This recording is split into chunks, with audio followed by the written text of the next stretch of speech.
Welcome back to the Nora Seroussi show. Yes, it is 2 months since I have been live in here, and it's been a long time. And I missed all you guys, by the way, so it's lovely to be back. And I brought a special friend with me. Let me introduce Mr. Dan Schlanger. Hey, Nora. How are you? I was missing you so much, and I was wondering when I'm going to see you. Viruses, Corona, where is Nora? And I got a phone call. Dan, what are you doing Thursday evening? I don't have any plans. No, you do have a plan. You come with me to channel 33, and here I am. Well, I'm so happy that you're here. I'm so happy, and I'm so grateful you invited me here, that I'm your guest here. It's a pleasure. It's a pleasure to be with you. It's a pleasure to be in this wonderful studio, and I'm afraid of your questions. There's nothing to be afraid. We're going to chat. Okay. We're just going to talk about, So I will tell everybody how I'm trying to think the other day, how did we meet? But he actually is my neighbor in my building, which, you see, again, I don't believe things happen just like that. No, things are happening always for a reason. That's what I say. And hopefully, they're happening for a good reason. Well, we hope so. I'm optimistic most of the time, and I like to think so. You see, look at me. I'm very optimistic. I'm wearing all the time the mask, and that makes me feel really safe. All right, let's start here and go backwards. Okay. How did you manage in the coronavirus? Because now it's a long time since we've been out. I must say I took my son out last week for the first time, and he was, just to get a haircut, he was so happy. Number one. Number two, the other thing I'm going to tell you guys, which I found very interesting, for us people who have children who were going to school and maybe complained about going to school, will not complain again. Again. They are thrilled to wait to see their friends, because I said, this is like homeschooling. I don't like it. I said, no, I didn't think you like it. They miss their teachers. They miss this. And I said, this was something that nobody obviously expected. And the way I've looked at it is we have to make the best of a bad situation. It's, absolutely. It's a reset. And when I say a reset, they look at me funny, like, I said, the planet now has been breathing, all right? We have had the chance to spend time with family, not friends, but it makes you appreciate your friends more. We took a lot of things for granted, to be honest, all right? And this is now like whoa, step back, slow down. And because today I spoke to somebody in London, and he said to me, I said, no, tonight I'm doing my show. He goes, you're going out? Don't forget London closed after we did. Absolutely. And they're still in lockdown. So I said, yes, we're like technically not free, but we don't have started the urgenza like before. And I said, it feels wonderful because, when you take kids and you leave them at home and you practically deprive them of everything they were able to do before, it's very hard for them too. We're grown-ups and we deal with it in a different way. They suffer, I think, in their own way. So I don't know if you noticed any of this or felt any of this. The few times I went out, I didn't see any kids out. That was strange. In a way, I think it was strange for them, but it was strange for us. I was talking today with a really good friend of mine, Ionuț Pascu. He's a singer. And I called and I asked, hey, Ionuț, what are you doing? I'm digitalizing. So what are you doing? I'm trying to understand all these new things that my daughter, she's so good at, and I have to catch up with her. And what happened in this period, we're trying to catch up with our kids. We're trying to understand why certain things, they're so easy for them and takes us a lot of time to understand. And I'm trying always, but this is my philosophy of life, to see the good in the bad, to see the good parts of everything, and I'm sure in almost everything you can find something good. And I realize the people suffering. And my deepest condolences to the people who lost their family. That was terrible. But on the other hand, life, like the show must go on. Life must go on. And the only way we can protect ourselves, in my opinion, is to look at the good things. And I'll give you a couple of examples. First of all, my dog was very happy, and I started with my dog because I think all the animals are happy to have their owners. My dog was very happy because 3 times a day I was taking her out. So she was so happy. One day she looked at me and said, "I'm tired, I don't want to go. Can you go alone?" I said, "No, I need to have a dog." So we went together. But, you know, I don't remember so many days having lunch with my wife together. Cooking together, having lunch, talking. I think that a lot of people discovered their families. They discovered in this period their kids. You know, we're joking, but one of my friends told me, "You know, I didn't realize that my kids are so cute. I love them. I loved them before, but now I spent time with them." Nice. We reset, and it's true what you said. We reset, and we're trying to build new priorities in life. I hope we'll learn from it. You know, I love your optimism. I wish that will be true. I'm still not convinced. But I love the idea that people are washing more often their hands. It's a good beginning. Which should be a given. Should be a given. But actually, it's not. No. So what I'm hoping is that after this wave of suffering, something good is going to come out of this. To look at each other with more empathy. To help each other more. I saw young people in Bucharest here helping old people. This is something that should happen every day of the year. Not only in crisis. I agree. But, you know, I accept this is a new starting point. And I hope that will be a starting point in our relationships, in our way of seeing things, in our way to take things for granted. Which we have been doing. Oh no, you're absolutely right. We've been doing. Not even us. I Everybody. Look at you and me. Nobody. I mean, even the traveling. Listen, everything Yeah, is different. absolutely. I did hear something the other day, and it's probably a bit cheeky, but they said there's going to be a lot of more babies and there's going to be a lot more divorces. Because people actually spend time together. Now, I had a restaurant years ago, and I swore I would never step in a kitchen again. And guess what? I spent more time in the kitchen the last 2 months than I have. And I was like, I'm not enjoying this. I know every supermarket available, which I never used to do so much. You know, so we learned, we live, we learn. Talking about that, I love cooking. Probably because I never had a restaurant. No, I had some restaurants, but I never worked in the restaurant per se. So I love cooking. And for me it was a challenge. Everybody was complaining we're eating too much. My wife put a note on my fridge, "Whatever you're looking here, it's already in your belly." And she was right. Dana wrote that. We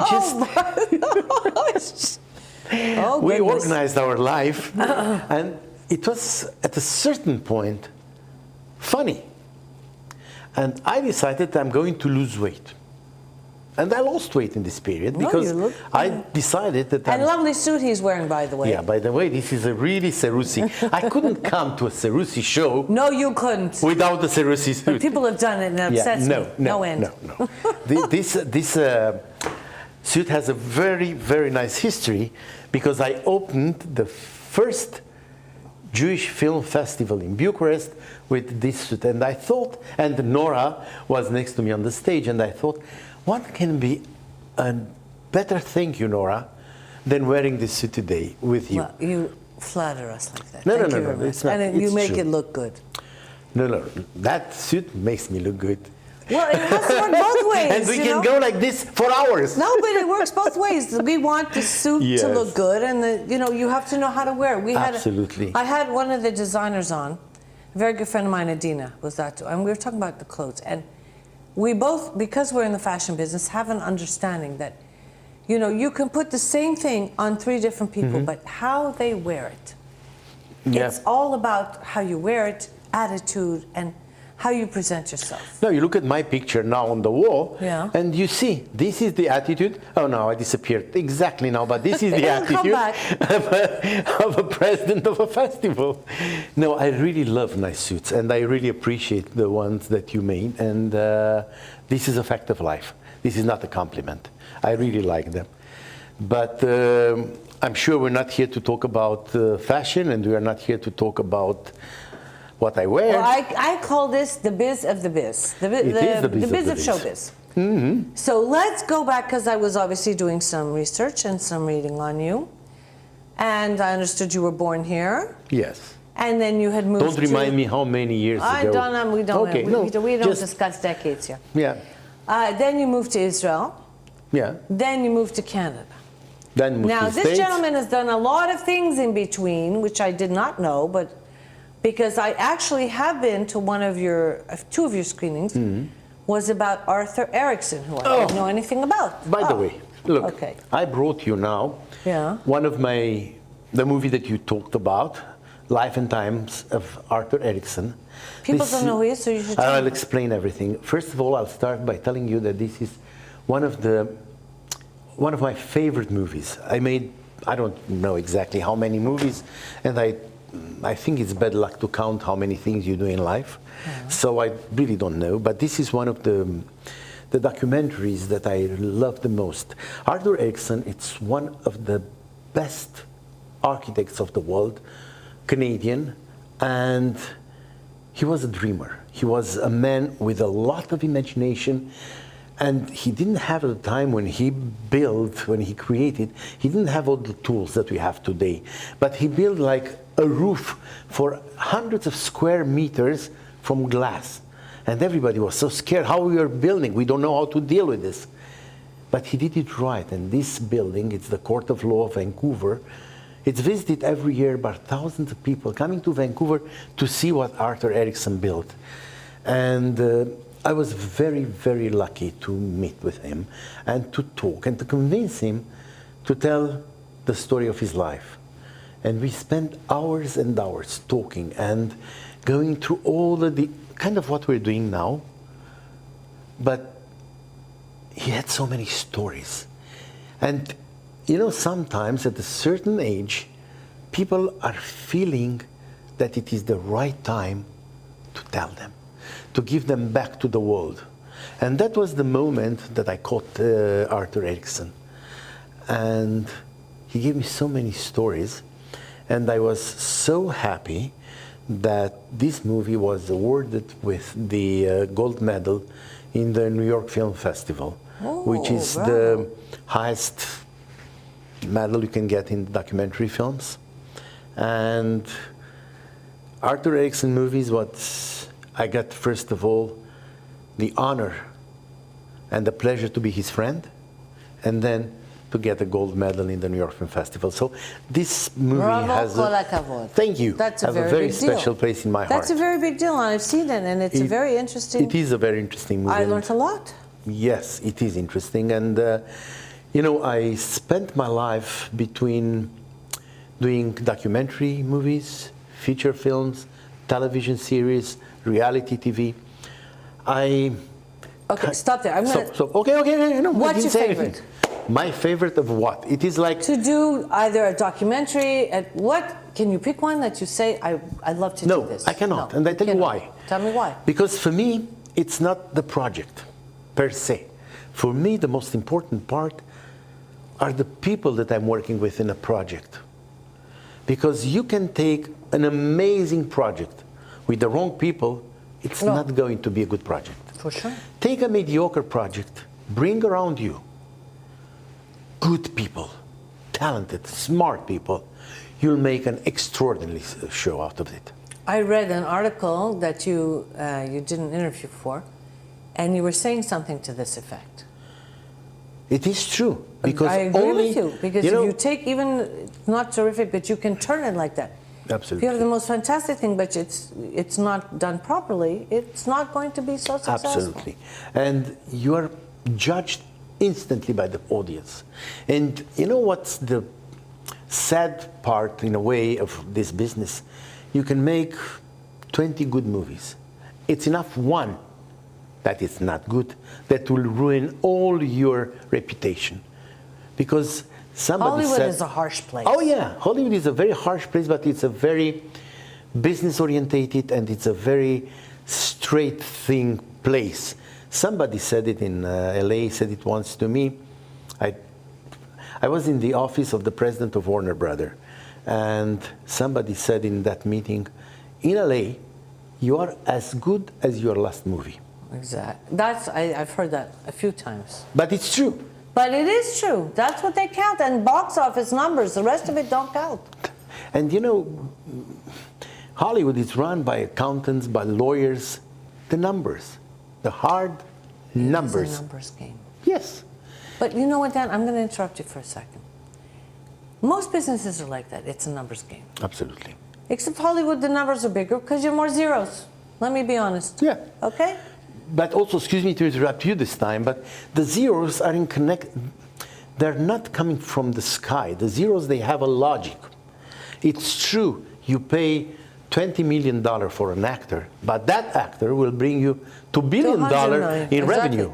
I mean, it's always a balance between what you pay and what you get. So, we know that with clothing, you get what you pay for. Absolutely. If you buy a $5 dress, it will last 5 years. If you buy a $500 dress, it will last a lifetime. And in a movie, like in a fashion, it's not only that my suit will keep me for 10 years, but people will look at you and say, wow, that's a Seroussi, that's an Armani, that's a Hugo Boss. People, they love quality. People, they feel the quality more and more. And now the access of people to quality, in a way, and I'm not talking this period of Corona, I'm talking before, it was easier. And people, they hear names, they hear brands, and people, they want to wear brands. They want to be there, to be like. So it is a connection between what you pay and what you get. Agreed. Now, let's go back to what you were doing when you were growing up.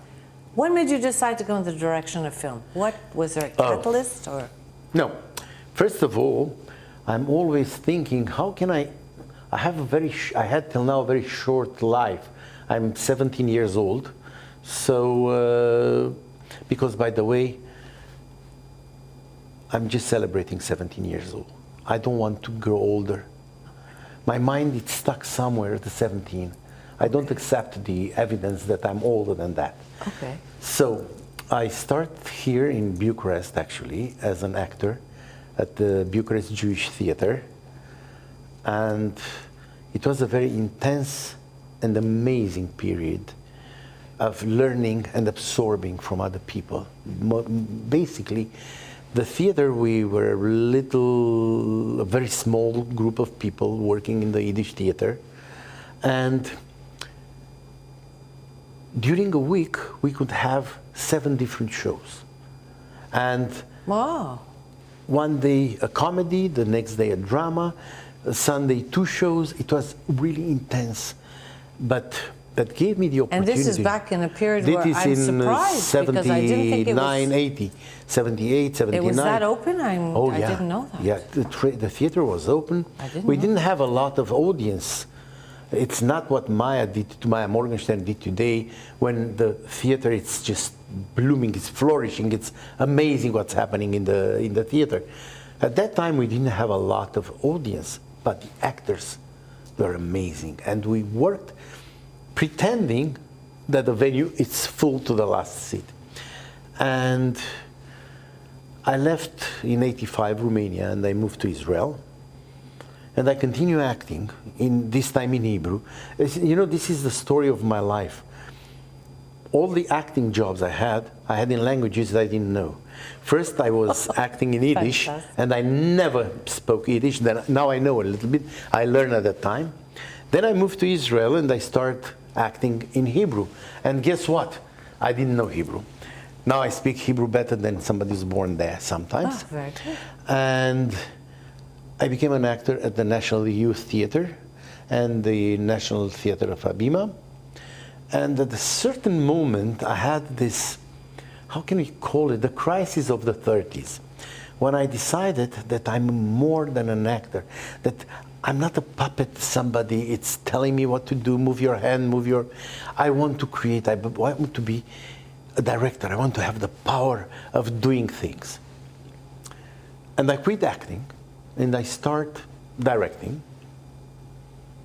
And I realized slowly, that I don't have the energy, the patience, and maybe the talent to be an amazing director. I could probably, like an actor, I've never been a star. I've been a good actor, useful actor. I could probably retire from that job. But I've never heard anyone say useful actor. This is new for me. no, I was a useful actor. Then sometimes they needed... That's a different term. It is a different term, but it is a real term.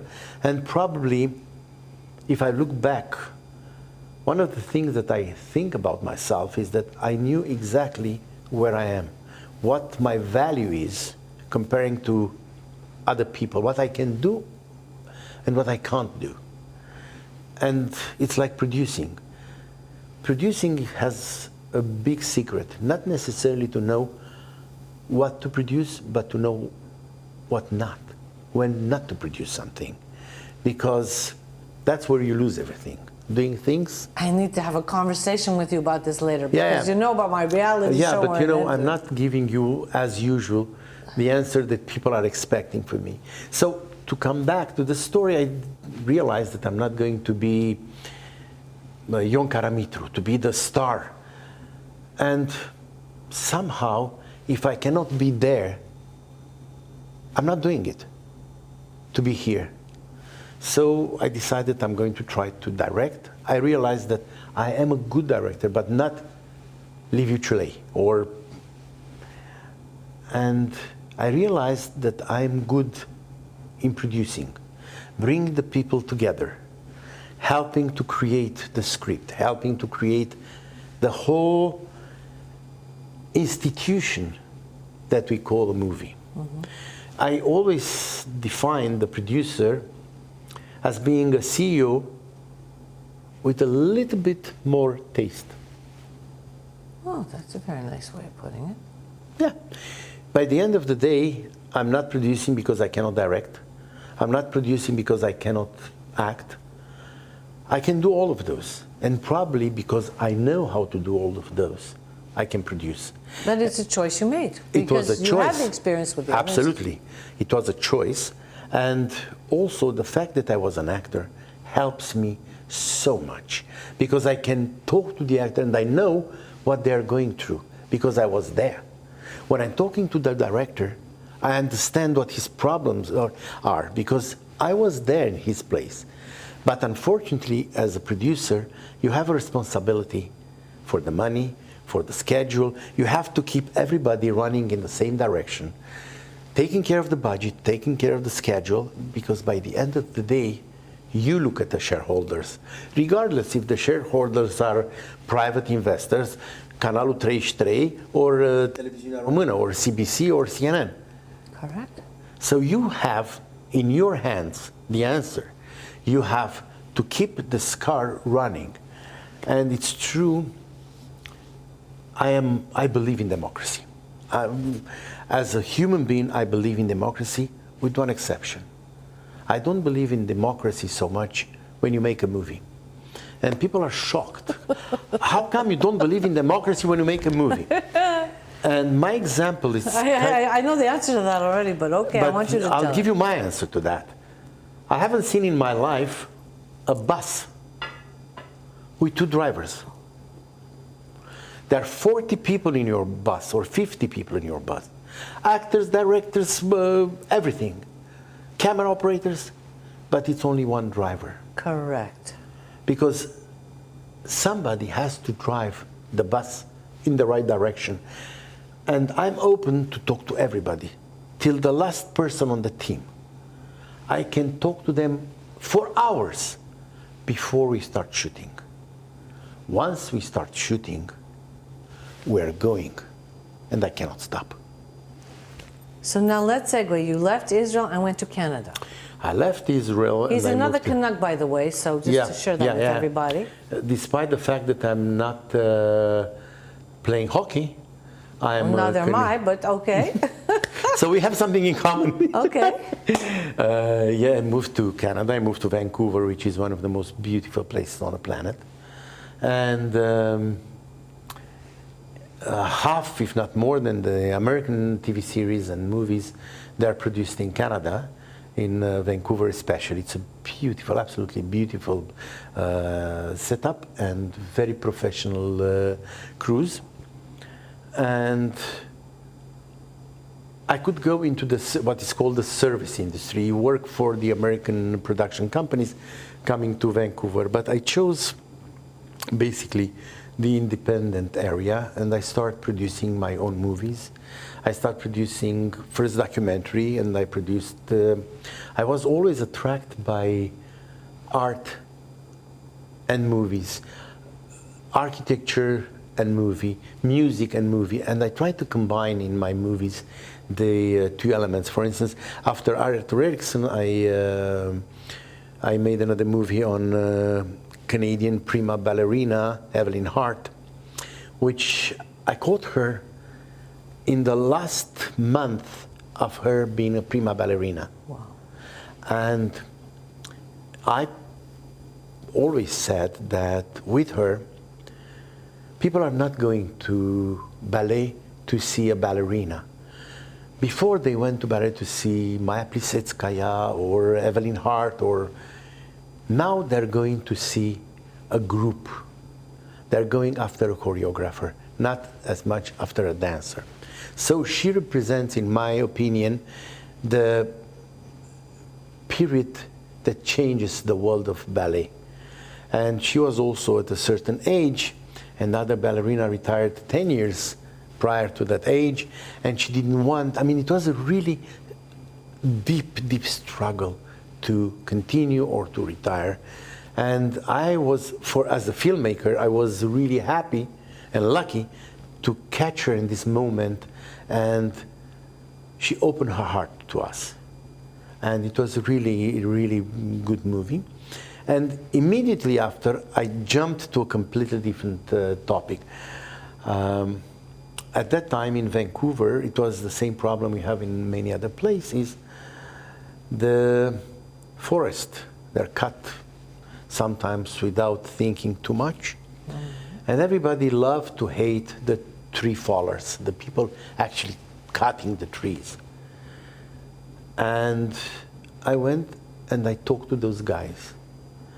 And I realized that sometimes the society love to talk about saving the nature, but in reality, after going in the morning to a demonstration saving the forest, they're going in the evening and they're in their houses built it from wood, and they're burning the logs in and using the cars, and you know. And I try to find out the story of those people.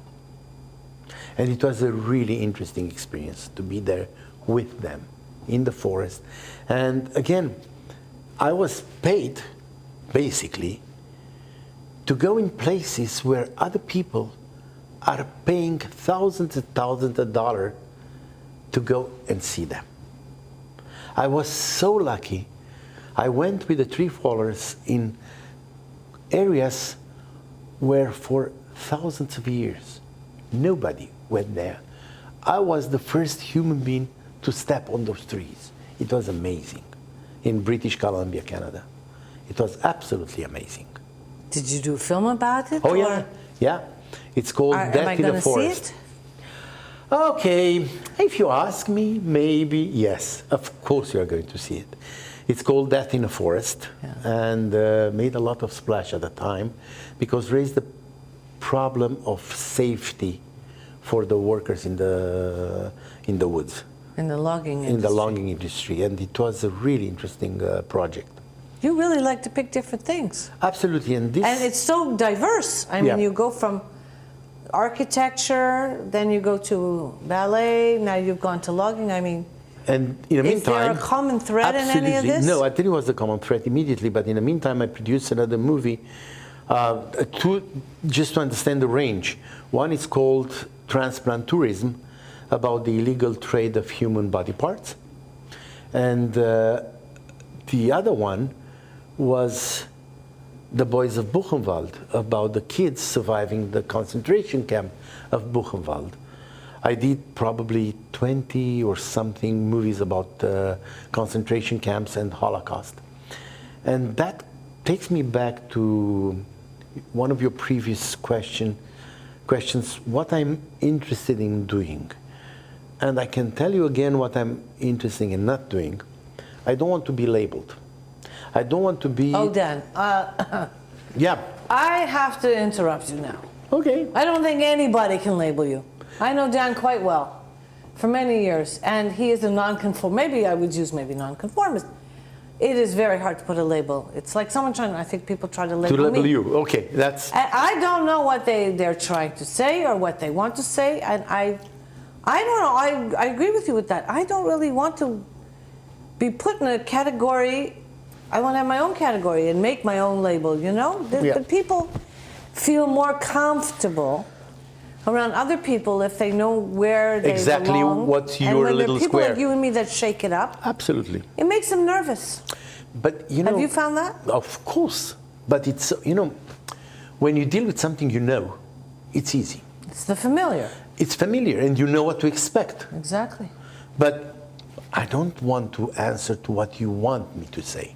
I'm saying what I want me to tell you. And the reason I didn't want to be labeled, it wasn't from pride or I don't know. I was trying to do, life is short, unfortunately. And I was trying to do in my life things that I'm interested in, things that I like, and things that I can do with the people I like. And I know I repeat myself, but that's the whole point. Life is short. Absolutely. You have the day it goes, and I said this last week we did something with BWFR, the Women's Forum, and a friend of mine, Stephen, taught me this: add life to your days, not just days to your life. It's so true. It goes, you don't get it back. And now we really, 2 months of life is gone. But did we do something? Did we learn something? You know, all of that. So you should be doing what you want, because when are you going to do it? Another 10 years? You know, another 20 years, and then what? You have to do it now. And I encourage everybody as much as you can. I was encouraging everybody to travel, not right now, wait. Okay? No. You can travel in your minds, by the way. You can travel watching TV too. And you can do something that it's really, you know, talking about the good side of the corona. You know, from my armchair in Bucharest, I can see the Metropolitan Opera today. I can see the Hermitage. I can see museums that, you know, so many museums that open their virtual doors, so you are inside. You can. It's a matter of willing to do things. When I heard people telling me, "Oh God, I'm so bored. I don't know," I was looking at them, and I was so sorry. Honest to God, too. You have a window. I know it's not the same, and I'm not blaming them for that, but you have a window that you can see the world, and you have the time to catch up with all the things that you haven't done in years. When you read the last time a book, when you watch a good movie, when you talk to somebody, I mean, there are things that you can use in this period to enrich yourself. And I think this is the most important part. And you know, I'm going to quote, I don't know whom, but it's such a smart word. It was a cartoon.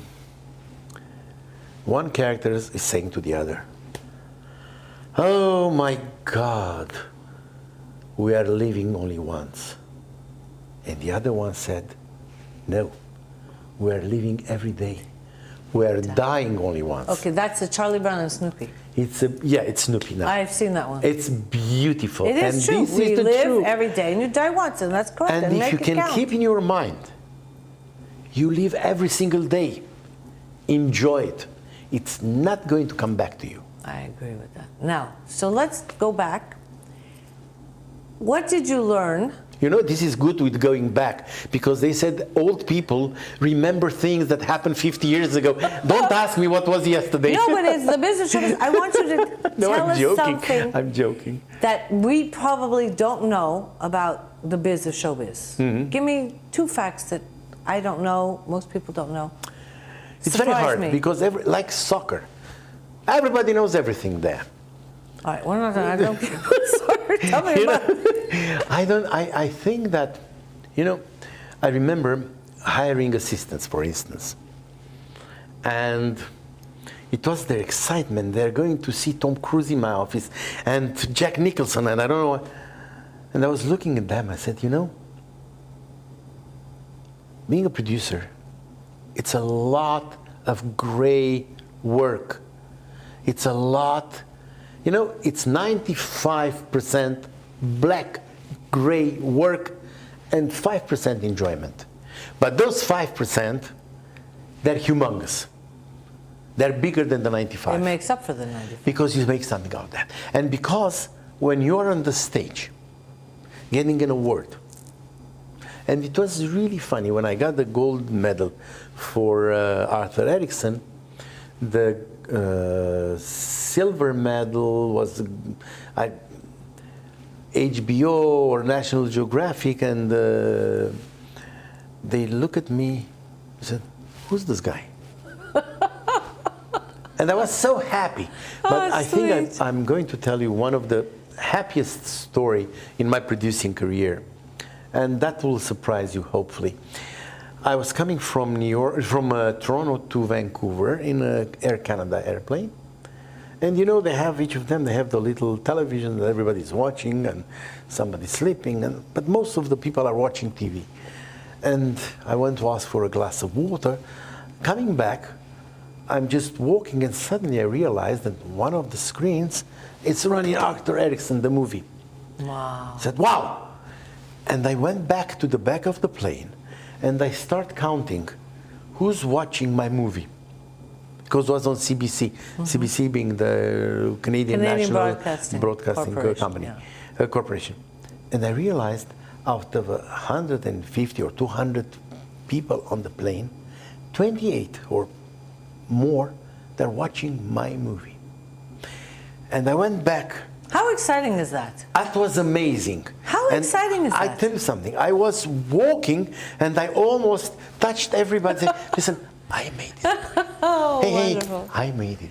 Nice. And the other beautiful story that will explain you what producing means, but probably the same is for directing, for being in the fashion industry, for being in television. I see my suit up on the Oscar stage, and it's like this. I understand that. Yeah. I relate to that completely. I was shortlisted for an Oscar for one of the movies I made. And I'm on the stage when they announce for the same movie, I was official selection of the Cannes Film Festival, certain regard. And I'm on the stage and the MC announced that I'm nominated for the movie. And from the back of the venue, I see 2 of my 4 kids running. That's my dad, that's my dad. Listen. Sweet. They were young at the time, but you don't have something that can replace that. No money, no nothing. I'm going to tell you a little secret, because I've done and seen a lot of different things, traveling and all that. And I said, if I would come back in another life, you know what I think is the biggest high I've ever seen in my life? I was very friendly with a singer in Israel. To go to the concert and see everybody, because I was behind the stage watching it, it was mind-blowing. To write a song that the whole country knows, the whole world might know, and sing your song and your words back to you, I can't imagine, you have no idea. And my song is not, he's singing it, but I'm like, wow. It's such a feeling of, first you could feel the love. Yeah. It's very powerful. Yes, it is. It is. To have that kind of almost, it's so incredible to have an element like that people respond back. And he puts they put, as they do, the microphone to the audience. And the audience is singing back everything. Wow. That was mind-blowing. I have to tell you, what an experience. Talking about experience in the thing, I have a big complaint to your show. It's too short. Oh, We're almost we didn't done. even start talking. when we decide to start talking, that will be the problem.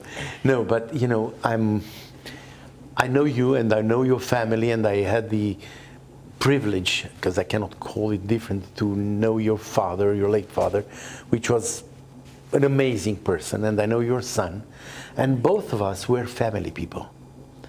For me, I know that for now, my eldest daughter Andrea, she's watching us now on channel 33. So we should say hello. Hi, Andrea.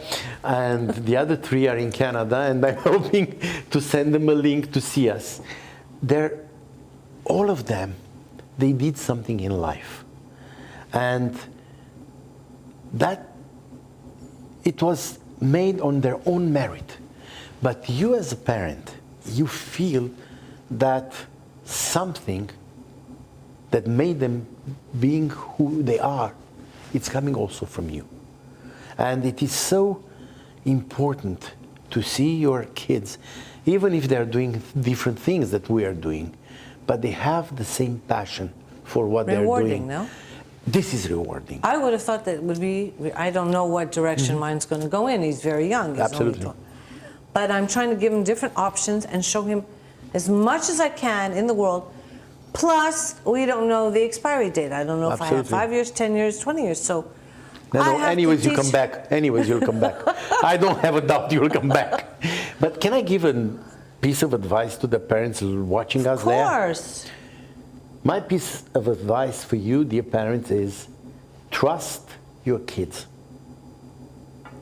They are your kids. They might be young, but believe me, they're so smart. And we see this every day. And the more freedom we're going to give them, and the more understanding we're going to give them, they'll be more successful.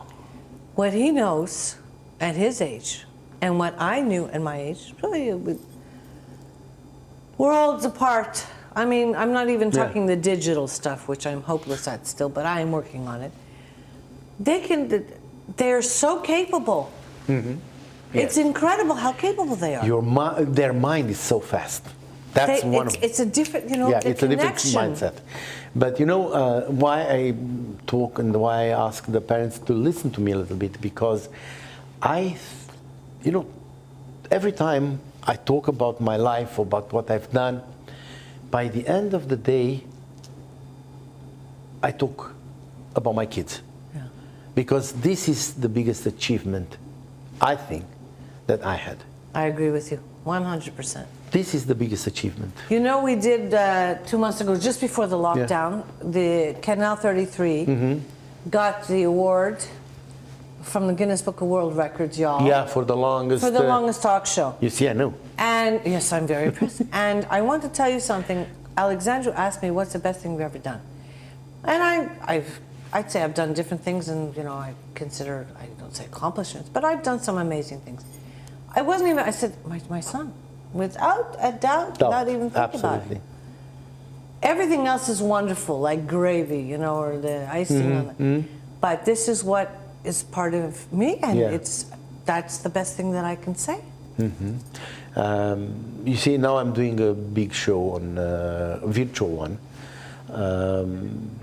together with the Irish Embassy and the Institutul Cultural Român, the Romanian Culture Institute, who are organizing a day. It's Bloomingdale's in Ireland. It's the James Joyce celebration, and we're doing a James Joyce virtual show with music. Nice. And it will be a really interesting show. You have to let me know when to let them know absolutely. about it. Absolutely, I'll let you know, because it will be very special. We'll have Ionuț Pascu with his daughter singing, Aida, and Șerban, the most beautiful and sensitive cello player and composer, Șerban Nichifor. He's first of all a composer, but he's such a gifted cello player, and we're looking forward to it. we hope to. But I have to now, they were saying, I Oh, want to that's say all. thank you. I know. All the good things have an Very ending. much. No, thank you so much for It was coming. my pleasure. and giving us your point of view and teaching us a little bit about how other things Sorry for work. talking so much. It's okay. That's what I want. I'd like to say thank you all for joining us. Hope you have a terrific week. Stay safe. Good night. Ciao.